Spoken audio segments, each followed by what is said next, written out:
one. Matthews off balance, off the glass. Dudley Bradley's defense did it. And ready on his second attempt. That one is no good. They battle for it. Loose ball. Recovered Marvin. He scores. Pushes into Hubert Davis. 8 seconds. Davis trying to get free. Over to Fox. Fox, baseline. Up for the shot. Good. Off the glass. Oklahoma calls timeout. But the game is over. The game is over. Carolina has upset number 1 Oklahoma. Turns it over. Kenny Williams with the steal. Gets it to Barry. 17 seconds to go. Barry, Duke not fouling. Gets it to Johnson, to Pinson for the highlight. Inbounds goes deep on the right sideline to May. Holy smokes, a long three. Are you kidding me? Holy cow. Pinson gets all the way to the rim. And what a way to pick up his first field goal of the season by throwing down the tomahawk. With 20 seconds left to play, goes back to Michael Jordan. Jumper from out on the left. Good! 63-62, 13, 12, 11. Georgetown with one timeout. Fred Brown looking. Oh, way to Worthy. Worthy 5. The Tar Heels are going to win the national championship. Rebounded by Weber. Michigan out of timeout. Weber front court. Carolina with foul. He takes the timeout. They're out of timeout. Technical foul. Technical foul. Brown gets it into Williams. Here comes Williams front court.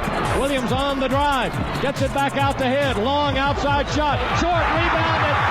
May. It's over. Carolina has won the national championship. How about them Tar Heels? They are the national champions. That's it. Make room for 2017. The Tar Heels are the national daggum champions. This is the Roy's Boys Podcast with your host, Joshua Marlowe. Hey everybody, going to welcome you into another edition of the Roy's Boys Podcast, powered by Carolina Electrical Services. For all your electrical needs, call Jacob Marlowe at 704-320-7357, and he'll take care of those needs for you right away. Josh and Anthony here with you as always, and we're back after a brief vacation. Anthony had family in town last week for his sister's high school graduation. Congratulations to Trish on graduating high school, and she'll actually be enrolling at the University of North Carolina this upcoming August. What is she going to major in, by the way? Do you know? I think it's psychology, or she's also thinking communications or journalism. So, okay, she could be doing this podcast with us here in the next couple of years if we're not careful. Okay, so. Well, glad to see Trish live out kind of our dream by going to Carolina. Somebody had to, right? She put the work in high school that unfortunately you and I didn't to get into Chapel Hill. So we wish her the best of luck through her 4 years while on campus, and we'll see her around while we're up there. Couldn't agree more. For various football and basketball activities. So today we got a good little bit to talk about, and we're going to go ahead and jump right into Nazir Little and Coby White exciting freshman season as we continue our dive into recapping the players' year from last season. And Nazir had a fun year. He gave us a lot of moments that were really good. He gave us some moments that were highly frustrating, which was expected as a freshman player. I think the expectations for him were too high, but look, when you're a top 3 recruit in the country, you're the first 5-star to sign with this program in almost a decade because of NCAA violations or NCAA investigation into the basketball program. That was going to happen. Ultimately, this was a guy who produced at a really high level considering his role, which was a bench player. He gave us roughly 10 points a game off the bench at 48% shooting, so efficient and effective. I like that.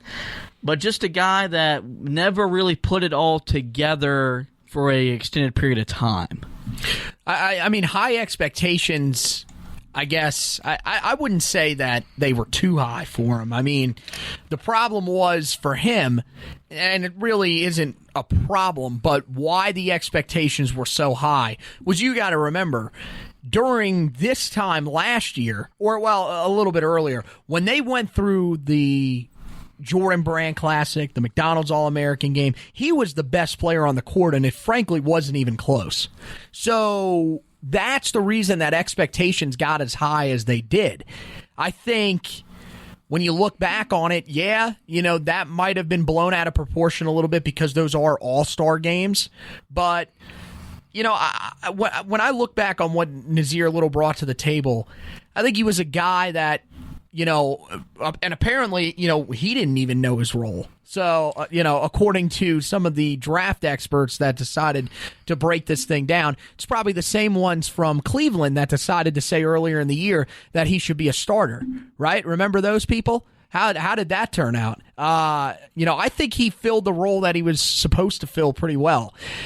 I told you pretty early in the season that what I thought his role was probably going to be was that Marvin Williams type role. The guy off the bench that's your sixth man that brings energy, can rebound for a guy his size, and does have some things to work on shooting-wise. Although Marvin Williams now, as we've seen, has turned into a really, really good shooter I wouldn't say really, really good. He's a serviceable shooter for the Charlotte Hornets.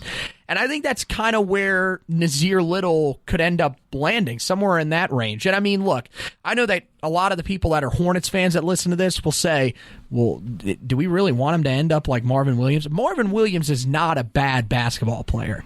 He's been around in the league now for what? I mean, this has to be his what? He was on the 05 team, drafted in 06. So he'll be entering his 14th year Something in the NBA? like that. Yeah, 13th or 14th. I'm trying to do the math real quickly. You could see why we didn't end up at Carolina. So, but I think for Nazir Little, maybe he didn't know what his role was. Maybe that is what he meant. But the role that he was in, I thought he played it pretty well. Yeah, it took him some time, but I thought he filled in. Eventually he developed into a guy that was really, really good off the bench for us. Came in and was really able to change the momentum in certain games. And I thought, towards the end of the season, started finding his scoring touch. I just think a lot of it was we saw him physically dominate in high school, and everyone just thought, okay, this is going to happen in college. And maybe if he would have played in the Pac-12, Big 12, maybe the SEC, he was in the ACC. That's the toughest conference in the country. You got the best athletes. Hands down. Any argument is just false. You got the best athletes, the best coaches. So to expect him to dominate night in, night out was unrealistic, especially for a guy that doesn't have a jump shot. And this isn't Duke where we're just going to let you, where they did with Zion for a guy who jump shot isn't it great either, but we're just going to let you dunk all day. That's not how Roy Williams is going to coach the team and run the offense. I guess the thing that got the most frustrating was the fact that he would put it together for 2 to 3 games, and then he would disappear for 2 to 3 games. And that's why he got a lot of flack, on social media from writers around the sport and even NBA scouts. And that's why he has a lot of questions entering his NBA draft, which is less than a week away now. Mm-hmm. Because we never saw him consistently for 2 or 3 week span have an effect on the game the way a player of his caliber should. He had his moments where he was really, really good. He had 23 points in the home win over Virginia Tech that kind of sparked the team's run to a tied for first in the ACC regular season standings. You remember the Notre Dame game after the Louisville debacle. He kind of led the charge in the second half that kind of got them back in the flow and gutted out a pretty big home win. That whole stretch right there, the Notre Dame game, shot 5 for 8. The game against Miami, shot 3 of 4. And then Virginia Tech, he was 7 of 12 from the field. That was probably, in my opinion, his most efficient stretch of the whole season. And then you look at, he gets hurt in the game against Virginia, so you can't really hold that against him because it was early in the game. Right. At Duke, he looked shell-shocked because of the environment. And it helped that we didn't really need him to be great that night because everyone else played really well. But it just seemed in the regular season he could never put it all together. And then you look at the NCAA tournament. He dominated Iona and Washington on the inside, and we kind of thought, okay, well, if we get this the rest of the way, we're going to be really tough to beat, especially with the three-point shooting at that point in the year finally declining or coming back to reality. Right. And then he comes out against Auburn, and, I mean, sick, whatever you want to call it, was a no-show. And of course the team flamed out and they lose in the round of 16. So that's why I think it was just a very weird year for him, because he had the expectation to be this great player. Coby White kind of stole the spotlight from him as the best freshman on the team. And it just led to a thing to where he could never put the complete package together on the floor. I mean, he did the work in the classroom, and you got to respect that. I think he was an academic all-rookie or whatever for the ACC. So at least in the classroom, he was getting the education part, but left a lot to be desired on the basketball floor.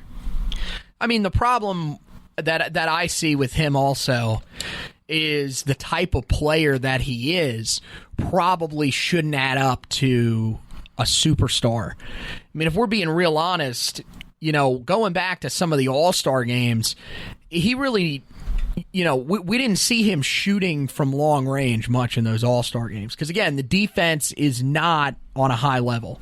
So, and we've talked about this with the draft process, he reminds me a lot of Miles Bridges in the way that he plays, which is an athletic guy. He's at his best when he's near the basket because he can either dunk it or he's going to finish at the rim.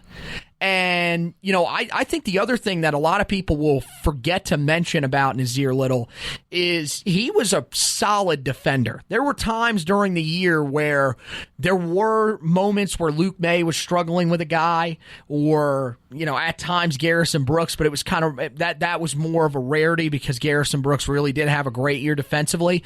But, there were times where Nassir Little came in and was very active defensively. Now, of course, he did have his struggles sometimes defensively, which is, kind of what you expect with a freshman, especially in Roy Williams' system. But, I thought for the most part, I think he's going to get a bad rap from a lot of Tar Heel fans when they look back on him, and pretty much a lot of people are going to consider his career in Chapel Hill a relative failure. I don't think it's quite on the same level as some of the other guys, but that guys like Larry Drew, for us, I mean, one of the guys that we always talk about is James Michael McAdoo, not living up anywhere close to what we thought he would end up being. But, for Nassir Little, I think the expectations were a little bit out of reach for maybe what they, maybe they were out of reach for where they should have been. They were based really solely on two performances in All-Star games. And, I think if he can go to the NBA and fill the type of role that we talked about, when we were last doing this podcast, then I think, he could definitely end up being a solid guy, and a guy that we look back and say, hey, this guy, maybe he wasn't so bad at Carolina. Maybe we just weren't looking at him the right way. Yeah, and I ultimately believe he'll be a much better pro than he was in college. I've heard many interviews on local sports talk show here in Charlotte where he's in play for the local Hornets. Which makes no sense, by the way. At the 12 spot, because he has shown in the combine and some workouts an improved jump shot, a more fluid jumper. We talked about him as an individual defender, really good for his age and his size. Like I said, this is a guy that had unrealistic expectations that partly were his fault because of how good he was at the high school level. Part of it wasn't just because of a fan base dying for his type of talent and expectation. And we spent a whole year arguing whether he should be a starter or not, where he clearly had a role in the team that he was effective at. We'll think back on it as, it was a fun time having. He gave us a lot of good moments with some big-time dunks, some spectacular blocks. He didn't win a national championship and didn't make a Final Four. We did thought there might be a chance he could come back to school because his draft stock had fallen that low, and maybe he wanted to come here and win. But look, we're not going to kill him for going to the NBA. Wish him the best of luck, and we thank him for the 1 year he gave us. So with that, we'll just go ahead and move on to Coby White. And I was thinking about this earlier today, and he was one of the players